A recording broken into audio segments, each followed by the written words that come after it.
En attendant de retrouver mes amis de plume du groupe Passeurs de mémoire, Passeurs d'espoir, j'ai voulu vous faire découvrir au cours de l'été des extraits de leurs ouvrages. Et pour cette première, de donner ma voix à 3 textes issus du recueil d'historiettes écrites par Gérard Giordano, Le Monde de Fitzjack. Pour le premier texte choisi, il était important pour moi de saisir l'occasion de donner ma voix à mes amis les arbres, de leur rendre hommage, tant il est vrai que ce sont des êtres vivants de premier rang, auprès desquels j'aime à me ressourcer, sans lesquels nous ne pourrions pas respirer, vivre tout simplement.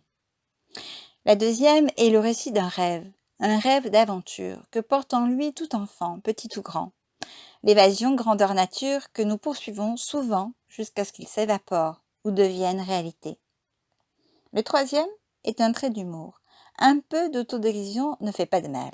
Je ne dévoilerai pas le titre, je vous laisse le découvrir. Mais vraiment, ceux qui écouteront jusqu'au bout pourront m'y reconnaître. S'y reconnaître peut-être.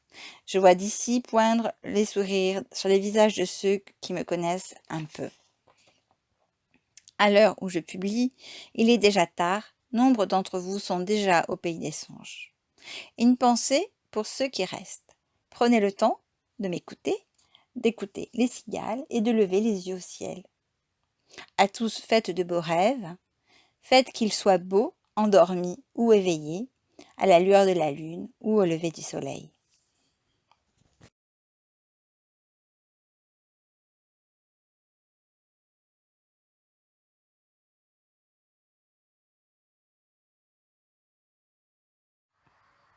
L'arbre. Moi qui suis l'arbre, le majestueux chêne qui trône au milieu du grand pré du bois joli, je suis tout d'abord le témoin des saisons qui passent. Au printemps, je me pars de jeunes pousses au vert tendre qui deviendront un magnifique et épais feuillage verdoyant qui étendra son ombre tout autour de mon tronc. À l'automne, mes feuilles prennent une couleur de rouille avant de tomber pour déployer un tapis sec et craquant à mon pied. Je me retrouve alors dénudée pour affronter le frimas qui déposera sur mes branches une pellicule de givre étincelante sous le pâle soleil de l'hiver. Il me faudra alors patienter dans le froid qui paralyse ma sève, que le temps poursuive son cycle et que revienne le printemps. J'aime particulièrement la pluie d'été qui me rafraîchit et abreuve mes racines.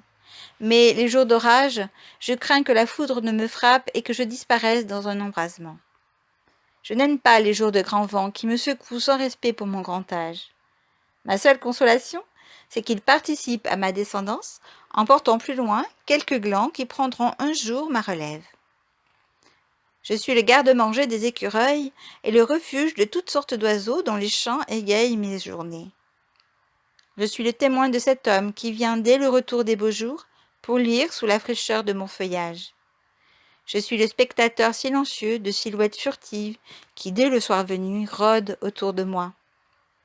Il peut s'agir d'un sanglier en quête de nourriture, fouillant le sol d'un gouin rageur, ou d'un braconnier relevant ses collets en toute discrétion.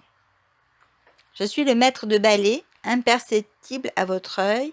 Je dessine sur l'herbe verte du pré une valse que rythme la course du soleil, du levant au couchant. Sans dévoiler un secret, je peux également vous raconter l'histoire de ces deux amoureux qui ont échangé leur premier baiser sous ma plus grosse branche. Ce qu'ils ne savent pas, mais à vous je peux le dire, c'est qu'ils m'ont profondément blessé, lorsqu'avec la pointe d'un canif, taillant dans ma chair, ils ont dessiné un cœur traversé d'une flèche, à l'intérieur duquel ils ont gravé leurs initiales. J'en porte encore les cicatrices, mais je leur pardonne. J'ai été heureux de partager leur bonheur. Ce que j'ignore, c'est si un jour je finirai ma vie sous la lame tranchante et agressive d'une scie. Mais dans cette éventualité, il me serait agréable qu'après avoir été débité en planches, je termine mon existence sous l'aspect d'un magnifique meuble embaumant l'acoustique, reposant en face d'une cheminée, dans laquelle crépiterait un feu de bois, alimenté par les branches qui avaient fait de moi le chêne majestueux qui trônait au milieu du grand pré du bois joli.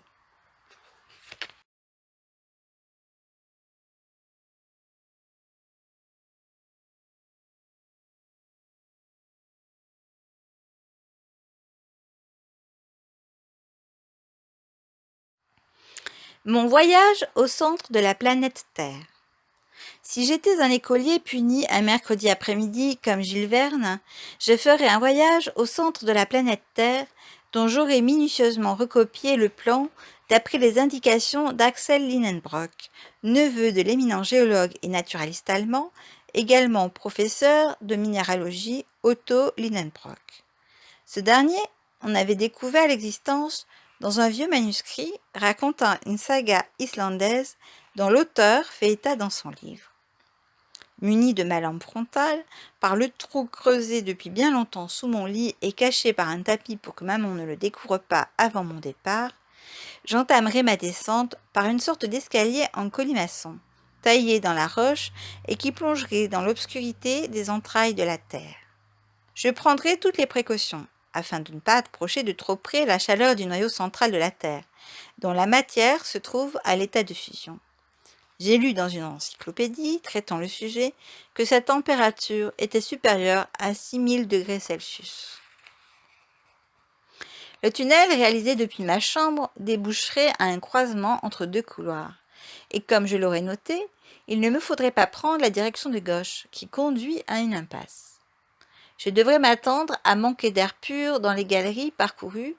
Celui que je respirais serait chargé de l'odeur de la terre humide et de champignons pourris.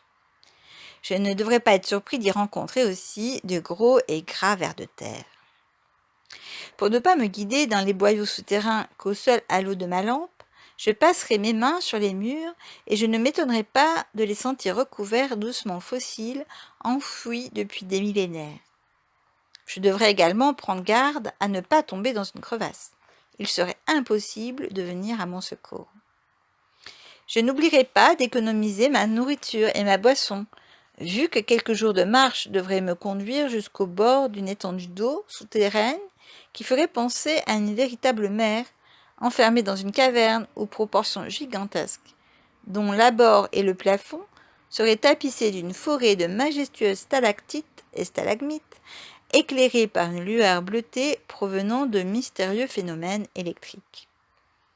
Mais ce spectacle relèverait à la fois du merveilleux et du fantastique, car le soleil n'arriverait pas aussi profondément.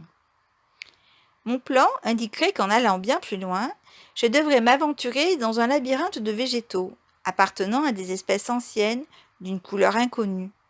Et c'est là que je devrais apercevoir un troupeau de mastodontes aux cordes démesurées, conduit par ce qui ressemblerait à un humanoïde géant portant un troisième œil au milieu de son front. Il y a une chose que ne précise pas l'auteur.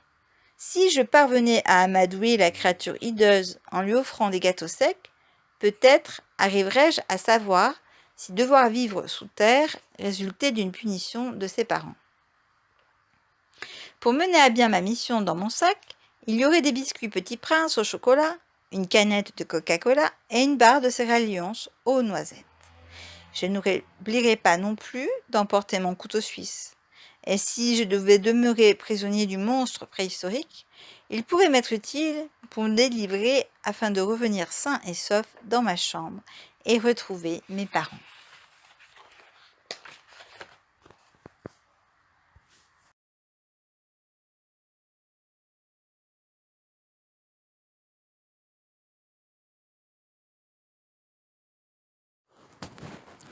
Avoir la tête dans les étoiles.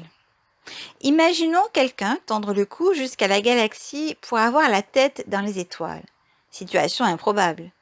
Il est des artistes qui puisent leur inspiration dans la rêverie. Mais nous n'avons jamais croisé quelqu'un avec une constellation étoilée gravitant autour de la tête, ce qui pourrait nous laisser dire qu'elles ont la tête dans les étoiles. Ces voyageurs stellaires illumineraient nos nuits, et dans la densité d'une foule, ils seraient identifiables entre mille. Autre situation improbable. Mais si l'on en croit la signification d'avoir la tête dans les étoiles, cette expression s'emploie pour qualifier une personne qui est un peu déconnectée de la réalité, plongée dans ses rêveries. Cependant, se complaire dans des pensées vagues ou chimériques sous la forme d'un détachement mental et momentané de l'environnement immédiat risque de nous faire perdre tout contact avec le monde qui nous entoure. Avoir la tête dans les étoiles pourrait aussi se définir comme la modification de l'état de veille d'un individu.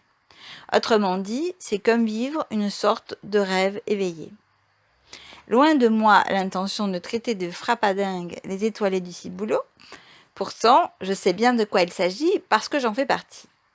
À mon sens, avoir la tête dans les étoiles, c'est un peu oublier de garder les pieds sur terre. Et croyez-moi, ça fait beaucoup de bien.